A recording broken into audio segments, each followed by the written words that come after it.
వచ్చేసా. Hi hello guys నమస్తే. So రేపైతే మాకు సెమ్ ఎగ్జామ్ ఉందన్నమాట. సర్లే కదా అని బుక్ ఓపెన్ చేస్తే ఒక్క ముక్క అర్థం కావట్లా. ఏం అయ్యి పనుల్లో కనిపించలేదు. పైగా ఫిజికల్ గానీ మెంటల్ గానీ స్ట్రెయిన్. వావ్, వీడి స్లీపింగ్ పొజిషన్ చూడండి ఎలాగుంది. రేపు ఎగ్జామ్ ఉందిరా నాన్న అంటే తెలుసు అంటున్నాడు, కానీ ఏం చేస్తున్నాడు? ఫోన్ లో వీడియోస్ చూస్తున్నాడు. సో ఇప్పుడైతే మన పక్క రూమ్ లో ఏం చేస్తున్నాడో చూసేద్దాం పదండి. Oh my god, oh shit, నాయనా flash man. Oh my god అన్న, నమ్మలేకపోతున్నాడు అన్న. ఇక్కడ అన్న ఫ్లాష్ మ్యాన్ అన్న, మీ ఇద్దరు నీకు ఫ్యాన్స్ అన్న. ఎస్ఐ 2 క్వశ్చన్లు చెప్పిన 5 నిమిషాలు 5 నుండి 10 క్వశ్చన్లు చాలా బాగానే ఎక్స్ట్రా తింటున్నా. అబ్బా, ఈడు చూడండి ఎంత చక్క పడుకున్నాడు.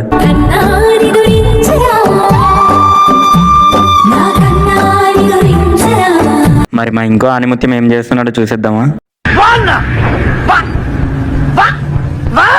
అండ్ అలాగే ఇంకో రూమ్ సంగతి కూడా చూసేద్దాం. వావ్, సాయిగడ్ చేతిలో చెగోడి, వీడో పెద్ద పకోడి. వీడేదో సీరియస్ గా చదువుతున్నాడు అనుకుంటే వీడేమో యూట్యూబ్ లో వీడియోస్ చూసుకుంటున్నాడు. మరి ఈ బాబు ఏం చేస్తున్నాడు? మీరు కొత్తగా కనపడుతున్నారు, మీరు మారారు, మీరు మారారు, మీరు మారిపోయారు. వాడు మారాడు కానీ వీడు మారలేదు. ఏం చేస్తున్నావు నానా గీత?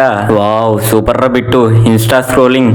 ఇప్పుడు ఇలాగే స్క్రోలింగ్ చేసుకుంటూ ఉండు, నీ లైఫ్ ఎప్పుడో ట్రోలింగ్ అయిపోద్ది. సిగ్గుండాలరా, యుద్ధం కూడా ఆ తర్వాత ఆపేస్తారా. నువ్వేంట్రా పొద్దున్న లేచిన దగ్గర నుంచి దాని మీద దాడి చేస్తానే ఉన్నావు.